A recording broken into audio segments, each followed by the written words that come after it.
Amis de la masse, bonjour, bienvenue sur la chaîne du Doc et aujourd'hui on va parler d'un sujet qui concerne finalement tout le monde en France puisqu'il s'agit de l'accès en libre service, on va dire ça comme ça, au kiné et à d'autres professions paramédicales sans forcément avoir besoin d'aller chez son médecin et d'avoir une ordonnance. Et comme d'habitude dans ce type de vidéo, moi je suis toujours curieux, quel est votre avis? Êtes-vous plutôt favorable à l'accès au kiné sans avoir une ordonnance? En gros que chacun puisse aller voir le kiné comme il le souhaite si il estime en avoir besoin, ou êtes-vous plutôt contre en se disant qu'il y a forcément des abus qui vont être possibles? Dites-le en commentaire et sur ce, c'est parti pour la vidéo générique.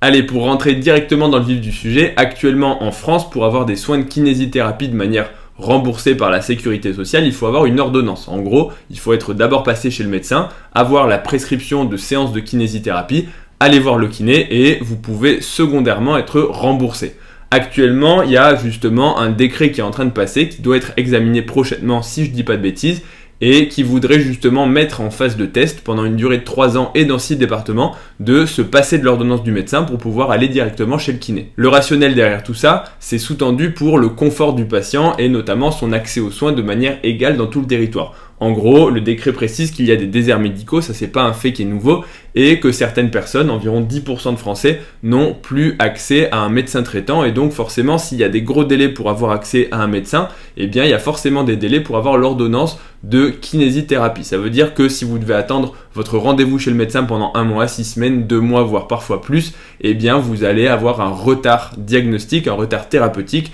et pour certaines personnes qui le nécessitent, pas accès à des soins de kiné de façon remboursée sans justement avoir un préjudice par rapport à d'autres personnes. Donc ça, c'est grossièrement la base. La deuxième chose du décret, c'est aussi de diminuer les coûts, c'est-à-dire que si les personnes ne sont plus obligées de passer par le médecin traitant ou autre, en tout cas pour avoir des soins de kiné, eh bien ça épargne une consultation médicale et donc ça épargne des coûts à la société. Parce que si on va directement chez le kiné, on s'épargne en fait un intermédiaire pour justement éviter une consultation, ça c'est assez simple à comprendre. Troisième point qui est avancé, c'est justement pour libérer du temps au médecin. En gros, considérer que la prescription de kinésithérapie, c'est un acte actuellement qui est médical et que si on désengorgeait un petit peu les médecins libéraux, les médecins de façon générale, pour éviter d'avoir à faire ce genre d'ordonnance, ça permettrait de libérer du temps pour ce que je peux qualifier ou ce qu'on peut qualifier de vrais actes médicaux et pas simplement de l'administratif. En gros, si vous avez un patient qui s'est fait une entorse de cheville ou qui a besoin de rééducation après un problème orthopédique, on peut considérer, et le décret considère, qu'il est tout à fait capable de se dire « j'ai besoin d'aller directement chez un kiné » sans que son médecin lui dise « oui, tu as besoin d'aller chez le kiné ». Et on peut voir justement dans le cadre du parcours de santé qu'il y a déjà des spécialités qui sont justement épargnées par le fait d'être adressé par son médecin traitant. Notamment, on peut aller chez l'ophtalmo sans être forcément passé par le généraliste. Notamment, si tu vois que tu ne vois pas bien, c'est très bizarre de dire ça. Bref, si tu ne vois pas bien, tu sais qu'il faut aller chez l'ophtalmo. A priori, tout le monde le sait. Si tu as un problème de peau, tu sais qu'il faut aller chez le dermatologue. C'est des spécialités où globalement, on peut avoir assez de logique, on va dire, pour directement s'auto-référer soi-même au bon médecin. Mais c'est vrai que, et ça je vais citer des cas, une anecdote notamment, parfois il y a une errance médicale quand on ne sait pas quel spécialiste aller voir. Et j'ai le souvenir d'une personne, et c'est une histoire vécue, une brave mamie, on va l'appeler comme ça, puisqu'elle avait 85 ans, bien conservée, qui vient à ma consultation de cardiologie, et je l'interroge et elle commence à me dire, voilà, en fait, j'ai plus de voix depuis à peu près 1 an. Donc déjà là je me dis, pourquoi est-ce qu'elle vient voir un cardiologue si elle a plus de voix? Mais j'attendais, j'écoute son histoire et je me dis, oui, elle va me dire qu'elle est essoufflée, qu'en fait son manque de voix, en fait c'est un essoufflement. Et je l'interroge, elle avait effectivement une voix un petit peu éraillée, une dysphonie, et au fur et à mesure, en fait, elle ne me parle jamais d'un essoufflement. Elle me dit, mais je comprends pas, en fait, j'ai plus de voix, j'ai ma voix qui a changé, j'ai la voix cassée, et je suis allé voir un pneumologue, il n'y a rien au niveau des poumons, je suis allé voir un neurologue, il n'y a rien au niveau du cerveau, je suis allé voir aussi mon dentiste, il n'y a rien au niveau des dents, je suis allé voir mon gastro-entérologue et il m'a fait une fibroscopie, il n'y a rien au niveau de l'œsophage, et en fait, je vous promets, c'est la vérité, elle avait vu 5 ou 6 spécialistes et en fait, mais le problème c'est qu'il faut prendre du temps pour l'interroger et au final je lui dis, mais est-ce que vous êtes allé voir un ORL pour qu'il regarde le fond de votre gorge et notamment vos cordes vocales? Et en fait, elle me regarde, elle me fait un ORL. En fait, elle savait pas ce que c'était un ORL, elle savait pas qu'il y avait ce type de spécialité, et donc tout simplement, il suffisait de l'adresser chez l'ORL. Donc effectivement, dans un certain nombre de situations, le fait d'être adressé au bon spécialiste, c'est le rôle du médecin traitant, et ça permet de coordonner la prise en charge. Parce que du coup, eh bien, cette pauvre dame était allée voir plusieurs médecins à chaque fois sans avoir été référée, donc hors parcours de santé, et du coup, eh bien, elle a eu un gros retard diagnostique, un gros retard thérapeutique, et il suffisait d'aller voir un ORL. Mais pour de la kiné, on peut tout à fait considérer que voilà, c'est quelque chose où les patients sont capables de s'auto-gérer. Donc, ils pourraient tout à fait aller voir le kiné et avoir directement accès à une prescription de kiné par le kiné lui-même. Et dans le cadre de cet amendement, il y a eu une levée de bouclier de la part de l'ordre des médecins et de divers syndicats de médecins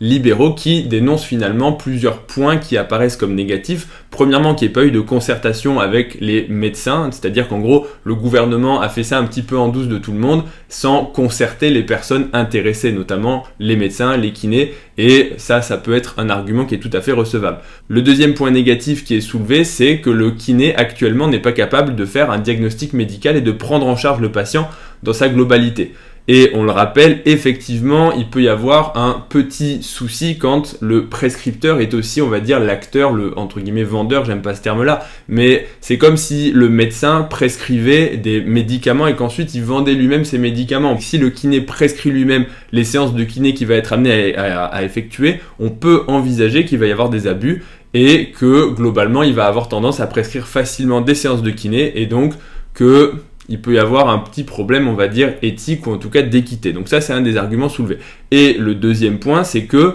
le kiné potentiellement peut rater des choses, peut rater des diagnostics médicaux et que seul donc le médecin est capable de dire « oui, tu as besoin de kinésithérapie » pour être pris en charge et ne pas passer à côté de quelque chose. Et ça, c'est un argument qui est à mon sens le plus recevable de tous, sauf que c'est ça qu'il ne faut pas oublier, c'est que normalement, les kinésithérapeutes, ce sont des paramédicaux qui sont qualifiés, qui sont formés, et qui sont capables de reconnaître quand est-ce qu'il ne faut pas traiter. Et pour connaître des kinés, mais aussi d'autres paramédicaux,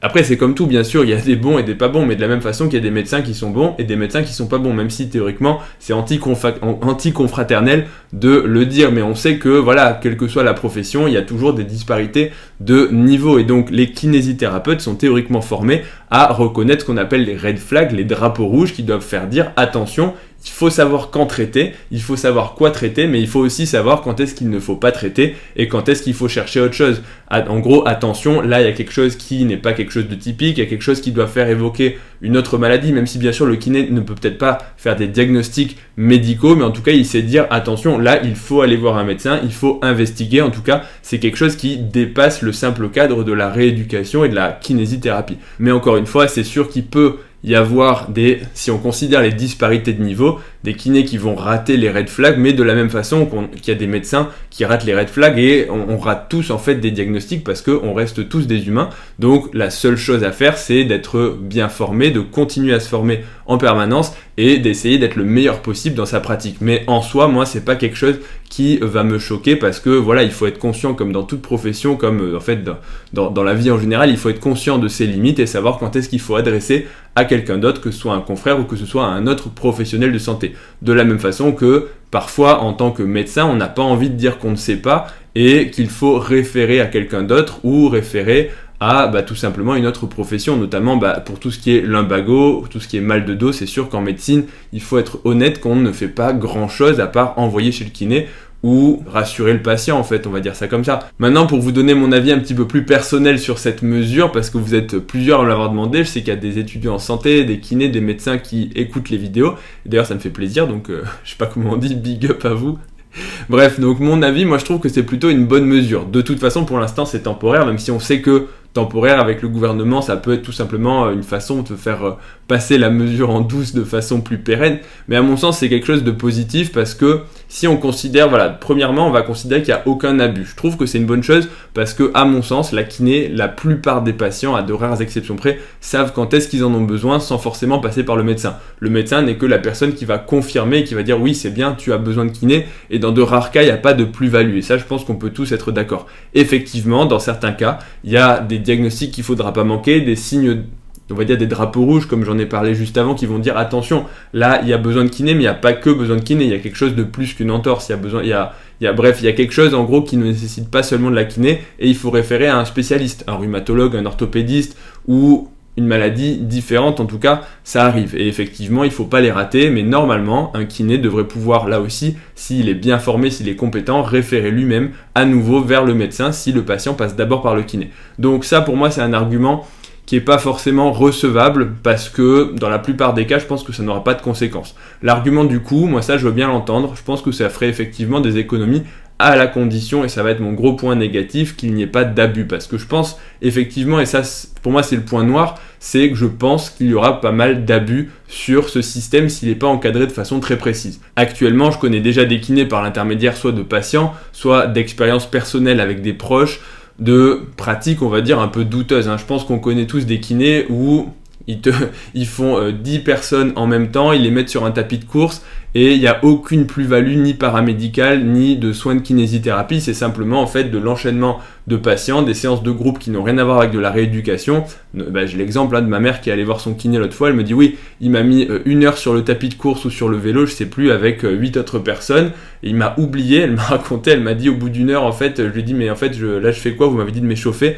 ah là là j'ai oublié. Donc oui, des abus il y en a, et j'avais aussi un pote, et ça me rendait fou, il me disait ouais moi je connais un kiné, il a une salle de sport, donc en fait je lui prends des séances, en fait il avait des ordonnances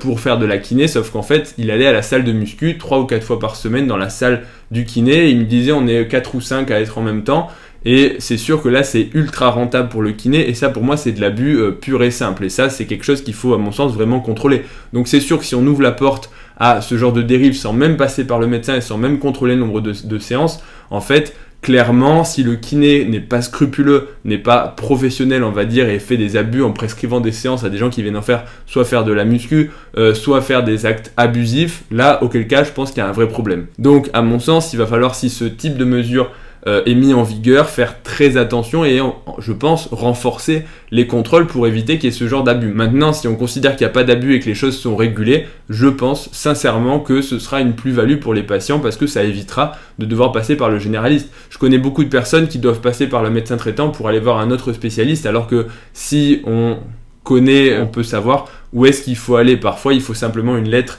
aller chez le médecin traitant pour avoir une lettre, pour aller ensuite voir quelqu'un d'autre. Ça, c'est quelque chose qui peut avoir de l'intérêt, mais parfois, effectivement, c'est simplement de la multiplication de consultations sans aucun intérêt. Donc, pour moi, ce type de mesure, je suis plutôt favorable, et je pense que si c'est encadré, c'est une bonne chose pour les patients, parce qu'effectivement, là, voilà, moi j'habite à Paris, donc c'est pas vraiment un désert médical, encore que c'est difficile de trouver un médecin traitant, et c'est difficile de trouver certaines spécialités. Ça peut être bénéfique pour les patients qui, si eux, encore une fois, eux-mêmes savent se gérer et ne font pas d'actes abusifs, parce qu'on connaît tous des patients, ils arrivent, ils exigent donnez-moi des soins de kiné, donnez-moi de la balnéothérapie, donnez-moi des ambulances. Enfin, les mecs qui viennent en ambulance, ils pensent que c'est la Rolls-Royce, la limousine qui les attend. Donc oui, il y a une faible, heureusement, faible proportion de patients, à peu près 1 ou 2%, mais de gens qui n'ont aucune idée de ce que coûtent les soins et qui exigent sous prétexte qu'ils sont malades que tout doit leur être dû. Mais à part ça, je pense que la plupart des gens sont quand même honnêtes et que si c'est régulé, ça ne posera pas de soucis.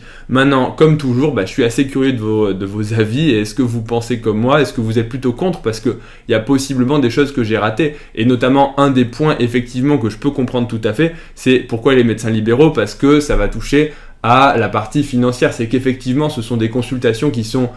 assez facile, il suffit de confirmer le diagnostic, de confirmer la nécessité de soins de kinésithérapie, et donc ce sont des consultations qui sont rapidement faites, parce que le problème du libéral en fait c'est que, de la médecine en général, c'est qu'il y a des patients qui prennent assez peu de temps. Quand on vient pour un certificat, quand on vient pour être adressé chez un confrère, effectivement ça prend assez peu de temps. Par contre, il y a des patients qui arrivent et en fait en les interrogeant on se rend compte qu'ils ont énormément de problèmes, et comme on doit les prendre en charge, et c'est normal, mais en fait toutes les consultations n'ont pas la même durée, donc c'est sûr que si on enlève toutes les consultations qui sont justement peu chronophages et qu'on ne laisse que les consultations qui sont ultra longues en termes financiers, ce ne sera plus du tout rentable. Surtout en fait quand on sait que les consultations de médecine générale ne sont en fait pas remboursés à leur juste valeur, hein. Je sais plus actuellement combien c'est, si c'est 23 ou si ça a été augmenté à 25, mais ça reste dérisoire et clairement tu peux pas prendre en charge un patient pendant une demi-heure qui a plein de problèmes si en fait tu n'es pas remboursé mieux que ça. Donc le vrai problème aussi c'est celui des remboursements des consultations, mais ça c'est tout à fait un autre débat. N'hésitez pas à me dire ce que vous en pensez, si vous avez apprécié la vidéo, et n'hésitez pas non plus à me donner votre avis en commentaire. Mettez un pouce bleu si ça vous a plu, un abonnement pour ne rien rater des prochaines vidéos, et puis je vous dis à bientôt pour la prochaine vidéo. Salut à tous.